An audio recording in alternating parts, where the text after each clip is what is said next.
I want to tell y'all a quick story how God used someone's ugliness to bless them. If you're interested in learning more about that, stay tuned. If we have a good heart, if we're beautiful on the inside, regardless of what we look like on the outside, and we believe in God, you better believe that He can take your ugliness and bless you. So here we are. The perfect one is jealous of the ugly sister because God's hand was protecting her based on her so-called flaw, according to the world. You see that?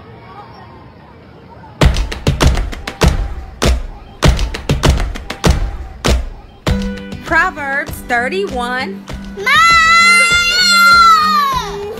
What's up, everybody? I appreciate you joining me today. I was telling a story about Leah in the Bible to my nephew yesterday, and the reason I remember her was because she was described as someone as having weak eyes. Now today, if we talk about somebody with weak eyes, we would say that they have a lazy eye, weak or lazy.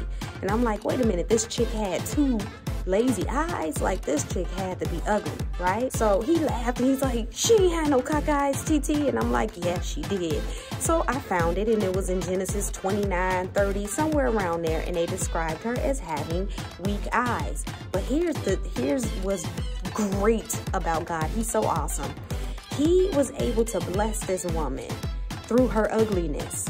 Now, because she was ugly, she was the oldest child, her daddy couldn't get rid of her or marry her to no one. No one wanted her. So it was this dude who was feeling her sister, which her sister, by the way, was drop dead gorgeous. That's how they described her right after describing Leah as having two weak eyes. So the daddy, he tricked the boyfriend at the time, and he snuck in Leah in the marriage bed when it was dark, in the marriage tent. So Jacob, he wakes up and he's like, oh, wait, how you get up in my bed? So if I went back a little bit further, that was Jacob's punishment because he had lied to his daddy and tricked him to get his twin brother's blessing, Esau. So, okay, now let's fast forward and come back to where we are now. So that's why that happened. But he confronting the father-in-law. He like, dude, what's up with that? And he's like, well, technically by law, I have to give away the oldest daughter first. So you stuck with her. But here's the thing. Jacob worked 7 years to get the one that he really liked, which was Rachel. So the father-in-law was like, you know what? I'll throw her in too. You get a bonus. You get the one that you want, but you got to keep her too.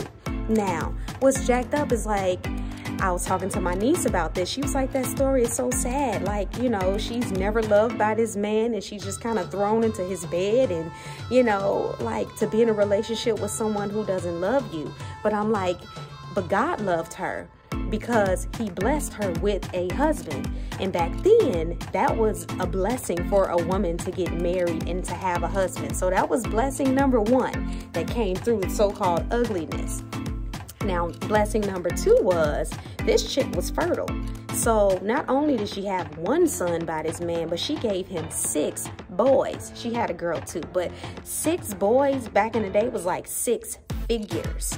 That's like hitting the lottery 6 times. And only God can do something like that. And all of this time while this happened, her sister, drop dead gorgeous, couldn't have no babies.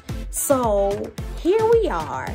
The perfect one is jealous of the ugly sister because God's hand was protecting her based on her so-called flaw, according to the world. You see what I'm saying? So I think what we got to get out of this is, if our heart is ugly, like what happened with Jacob when he tricked his daddy to bless him instead of his brother, there's a consequence to that. And you're going to get in trouble with that. And you're going to get stuck with a cockeyed woman, right? That you don't love. But if you're ugly according to man's standards and not according to God, get that part. God never said she was ugly. In fact, God never said you're ugly. God never said any of us are ugly. God bases us off of our hearts. So she must have had a good heart because He kept blessing her with all of those boys. So if we have a good heart and if we're beautiful on the inside, regardless of what we look like on the outside, and we believe in God, you better believe that he can take your ugliness and bless you from it. Did y'all enjoy today's message? I definitely did. And I think one last thing we need to take from this is to stop comparing ourselves with someone we believe is beautiful. Stop comparing ourselves with models, actresses, even Instagram perfect, photoshopped pictures. Let's stop doing that, because then we'll start believing the lie of the devil that we're ugly. And deep down, God does not determine beauty by your looks. He determines it by your heart. So if you like what you heard, then give it a thumbs up. Subscribe to keep it alive. Now that's what's up. I appreciate you guys watching. Be blessed and be beautiful.